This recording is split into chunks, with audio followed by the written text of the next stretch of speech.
forecast for the week of December 4th, 2022. Well, we're slowly pulling away from the influence of Neptune's station this week, although we're still really feeling it as we begin the week on Sunday. We're only about a day past Neptune's station. We're only a little bit of time, really technically during the day of Neptune square to Venus. We're still feeling that Mercury-Neptune square. It was a very Neptunian end to last week. And I don't really feel that we get completely past Neptune. Well, we don't really ever get past Neptune's influence, do we? But I don't feel that we get much past it until after mid-month when the sun squares Neptune. So we're feeling some of that nebulous Neptunian energy all week long and beyond. There is a shift, however, in that we're going from the Piscean Neptunian energy, which is connecting with Sagittarius through the squares to Mercury and Venus, and we're moving on to the full moon, which is on the Sagittarius Gemini axis. Now we take the Neptunian nebulousness, the flexibility of truth, the illusions, the fisheye mirror of exaggeration, and we merge that into the fisheye mirror, the exaggeration, the emotionality of the full moon. So you can see that there's really some similarities here, even though it's different. And yet both the full moon and the Neptune station have a way of playing on the tides of our emotions. And that's going to be a big factor. It's a very emotional time, very feeling-based, emotional, a lot of fiery energy, which is good. A lot of the sense of, going to go forward and do something, except Mars is retrograde. So we're getting this sort of push-pull from the cosmos that's not really great for practical decisions. Too emotional, a little hard getting things moving, even if you did want to go forward. It's a good time to sort of sit back. Should be a lot of fun, great for creativity, great for meditation. Just have a good time with it and so on. Not great for practical decisions. Now, a great example of this is the planet Mercury, who has gone from squaring Neptune late last week and is going on to square Jupiter early this week. Now, Mercury in Sagittarius, square Jupiter in Pisces. Mercury's not happy with either of these two signs. And what we're going to get is folks getting up on their soapbox. It's a great week for preaching, that between that and the full moon. Great week for preaching, great week for telling people what you believe and what you think and just the way things ought to be. At the collective level, at the personal level, we're going to be seeing some of this. It's also a time, I would have to say, with the combination of the full moon, which we'll get to in a second, and Mercury square Jupiter, watch out for people driving. You should always watch out for people driving, but this is a real opportunity for some folks to go beyond the limits, to be speeding, to have a bit of road rage, particularly as we hit the full moon time. But Mercury, Jupiter gets that. Be aware, too, that you might say more than you intend. All right. Mercury, Jupiter can get you to blurt out some stuff, especially in Pisces, but Jupiter in Pisces can get you to blurt out some stuff or get you to say more than you even realize that you're saying. Of course, you could always listen and maybe hear more than somebody else is intending to say, but then you have to be able to understand how it really plays out in reality. In other words, you hear something, go, ooh, they said that. But then you have to figure out how to map that onto reality, and this is not a great time for doing that.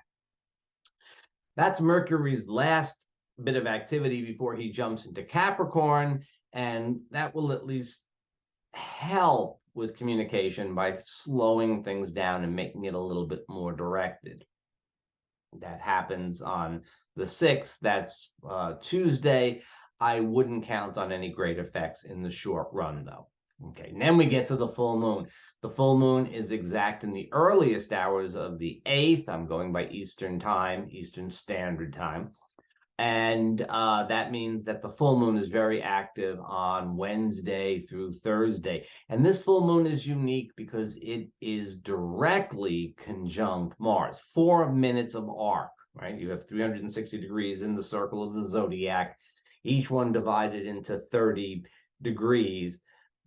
Each sign is 30 degrees, each degree divided into 60 minutes. We're talking about 4 minutes of arc. Really, I mean, the disk of the moon, although I'm not sure that they're at the same latitude, the disk of the moon would cover, in longitude, it covers Mars.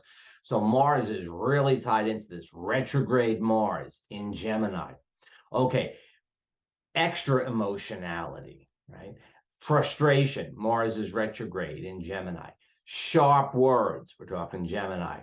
Driving, ooh, some folks are really going to have a hard time stay in your lane might be the advice that does not get heeded by a lot of folks this week, right? With Mars in Gemini retrograde out at the full moon, probably not going to be the case.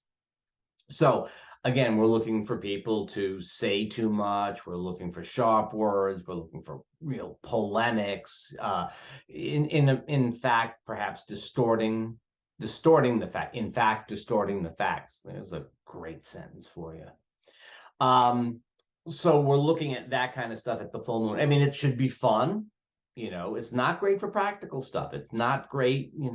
We're likely to get this whole week, the whole Neptunian Jupiter full moon kind of thing. It's the marching band. It's getting people all riled up. It's the fans in the stand that are just yelling like, here it comes.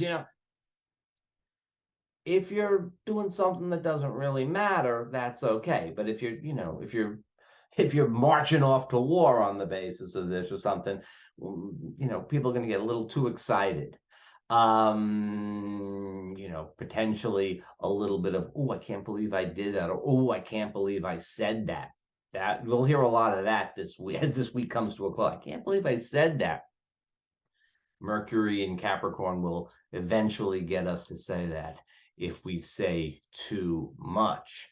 So that's the full moon. After the full moon, and in fact, even a little bit before it, we have the Sun, partnership asteroid Juno, Venus, and Uranus, all kind of aspecting each other in a really unique, interesting kind of configuration. And it suggests that relationships become the prominent issue as the week ends.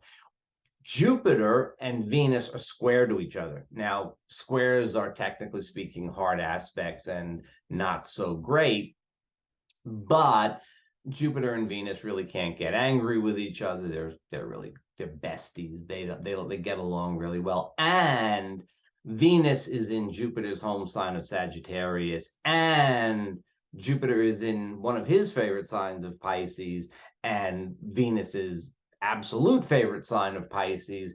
And so tensions in relationship between what we have and what we want, or what we had and what we don't have, and all of these types of things become prominent, but they should be able to be worked out. All this is really doing is heating up that area of our lives for our consideration. It's at the full moon or a little past. There's still a lot of lunar energy around, and then these relationship aspects get in there. And we start to think, what's going on? It's just drawing our attention to this area of life. It's not, if you're not having a good time and things have not been good for a while, you'll know it. If you're having a good time and things have been good for a while, you'll know it. And if nothing much is happening, you'll start thinking about it. It just brings this area of life into prominence for us. That's what it really does. It doesn't cause additional problems, maybe for a minute. It doesn't make things better, maybe for a minute. I would think that it could really fill you with hope and enthusiasm and a sense of promise. Venus and Jupiter get together with that full moon energy. I would think that could really kind of work, towards your favor, at least in terms of your attitude, if it doesn't necessarily bring about any concrete results. Anyway, what? it's good to feel good, right? It's good to enjoy yourself and feel good, even if there isn't some, long-term payout or something like that. And maybe there is, who knows? It, really has a lot to do with how you handle it. Then Venus goes into Capricorn. Venus climbs into Capricorn on the 9th, that's Friday, and that sets the tone for the next few weeks as we get into the depth of the holiday season. Venus is in formal Capricorn, really good for formal activities. This is good for the office party. This is good for planned gatherings, which will have a degree of formality about them. A little bit less of the spontaneous stuff, a little bit more planning things out, a little bit more, again, staying in your lane, following through on the social rules and stuff like that. In terms of relationship, it really is, you might be thinking a little bit more about the bottom line and the ultimate goal of the relationship, or what you'd like to have for the long term, as opposed to that Sagittarius and Venus squares Jupiter, and you sort of go like, she goes out of Sagittarius with a bang, and then you get into you get into Capricorn. It's like, well, but what does all this mean? You might get a little buyer's remorse. Now, with all of this high flying Neptune, Jupiter, full moon energy for the last couple of weeks, especially that Venus Jupiter aspect, you might be thinking, well, let me spend a couple of dollars, let me go and get this luxury item for myself. I'm treating myself for the holiday, or I'm treating somebody else for the holiday. And Venus gets into Capricorn, and a little bit buyer's remorse might kick in there. You might start to think, ooh, maybe I should have done that. Maybe I spent a little too much.